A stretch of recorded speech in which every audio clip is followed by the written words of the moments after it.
दोस्तों, स्वागत है आपका ड्रैगन बॉल सुपर की एक न्यू वीडियो में। तो यार, इस वीडियो में हम करने वाले हैं ड्रैगन बॉल सुपर की एपिसोड 92 एंड 93 का एक्सप्लेनेशन। तो वीडियो शुरू करने से पहले अगर आपने इससे पहले की एपिसोड नहीं देखी तो जल्दी से जाकर देख लें, लिंक मैंने डिस्क्रिप्शन में दे दिया है।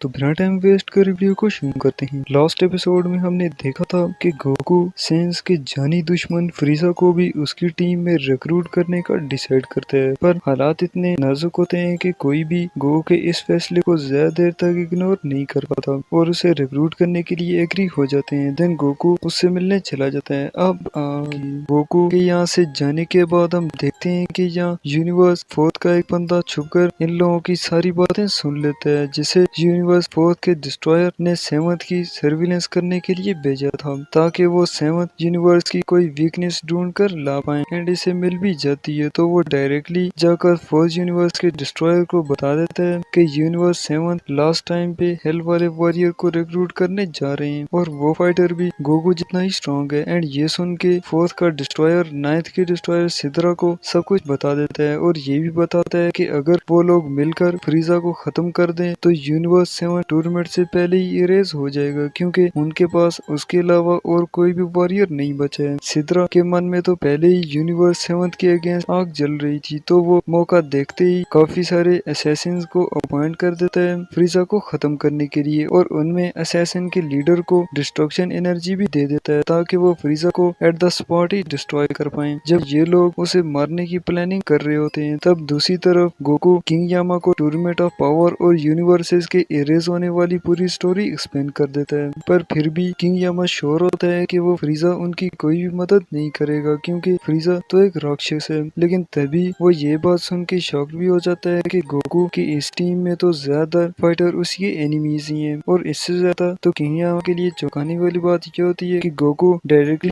जेनो से भी मिल चुका है और इतना ही नहीं बल्कि गोकू ने तो उन्हें भी अपना दोस्त बना रखा है। तो अब वो गोकू से कहता है कि अगर फ्रीजा ने कोई गड़बड़ी करने की कोशिश की तो उसे ब्लेम मत करना, लेकिन गोकू यकीन दिलाता है कि वो उसे अच्छे से हैंडल कर लेंगे, उसे टेंशन लेने की जरूरत नहीं। तो अब किंग यामा गोकू को अलाउ कर देता है कि वो फ्रीजा को 24 आवर्स के लिए जीवित लोगों की दुनिया में ले जा सकता है, पर 24 आवर्स के पूरे होते ही उसे वापस यहाँ पर भी लाना होगा। देन अगले सीन में हम देखते हैं कि गोकू हेल में जाकर फ्रीजा को आजाद करते हुए उसे भी टूर्नामेंट ऑफ पावर और उसे as a 10th fighter recruit करने की सभी डिटेल बता देता है। एंड ये सब सुन के फ्रीजा गोकू को तंग करने के लिए पहले तो इस ऑफर को डिक्लाइन कर देता है, तो गोकू भी बिना कोई और बात किए वापस आने लगता है, जो देख के फ्रीजा पीछे से चिल्लाते हुए कहता है कि वो तो सिर्फ मजाक कर रहा था। देन वो एक कंडीशन रखता है कि अगर वो लोग टूर्नामेंट जीत गए तो बदले में उसे ड्रैगन बॉल का यूज करते हुए जिंदा करना होगा, लेकिन गोकू इसके लिए नहीं मानता और वापस फिर से आने लगता है। पर इसके अपोजिट फ्रीजा को गोकू की वीकनेसेस के बारे में अच्छे से नॉलेज होता है, तो वो उसकी पावर को बढ़ाते हुए हाई लेवल पे ले जाता है,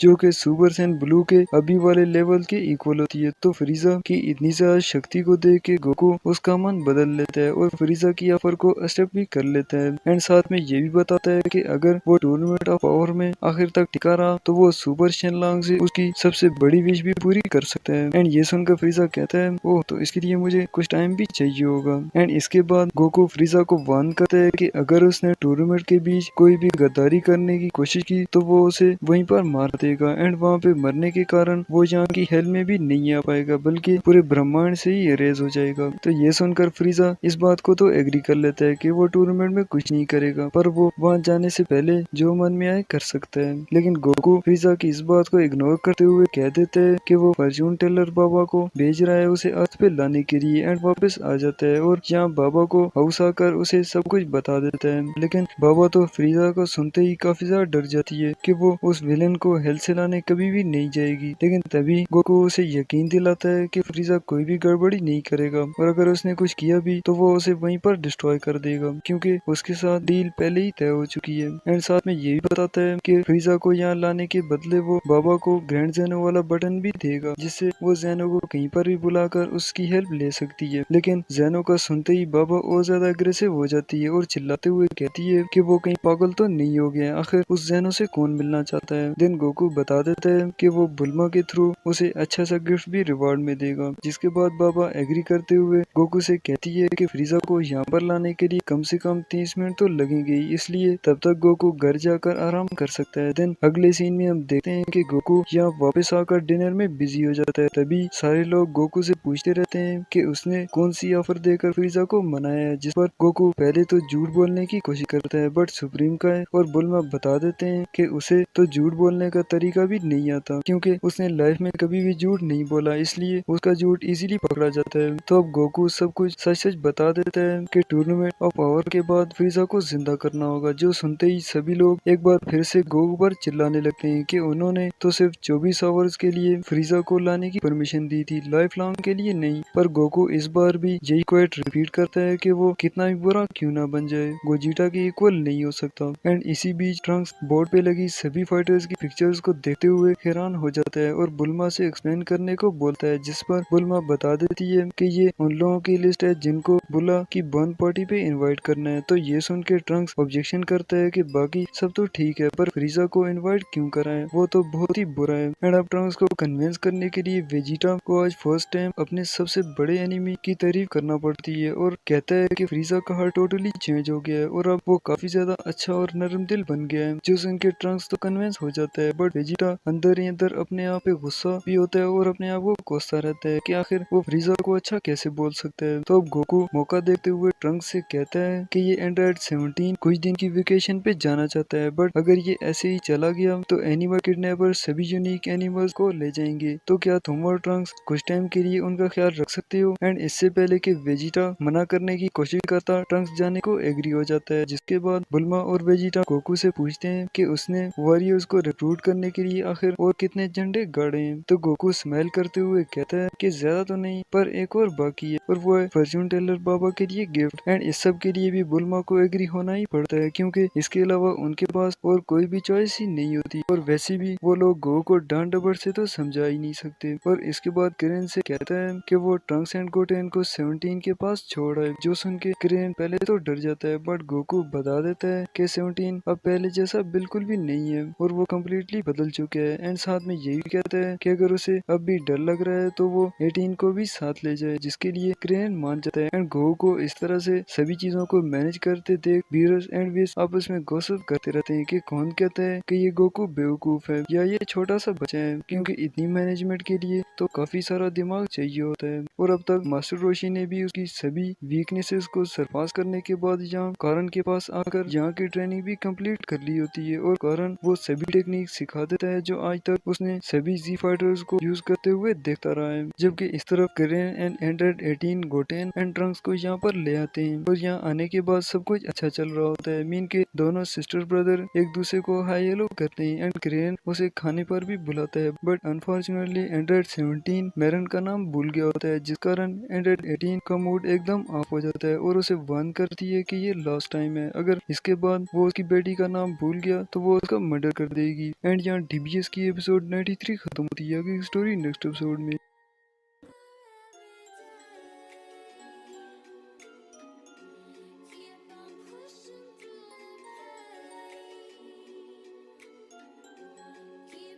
वीडियो पसंद आई हो तो लाइक शेयर और सब्सक्राइब करना मत भूलिएगा। इसे जब भी मैं नई वीडियो डालूंगा आपको नोटिफिकेशन मिल जाएगा। सब्सक्रिप्शन बिल्कुल फ्री है, इसके कोई भी चार्जेस नहीं है। मिलते हैं नेक्स्ट वीडियो में, तब तक के लिए टेक केयर, बाय।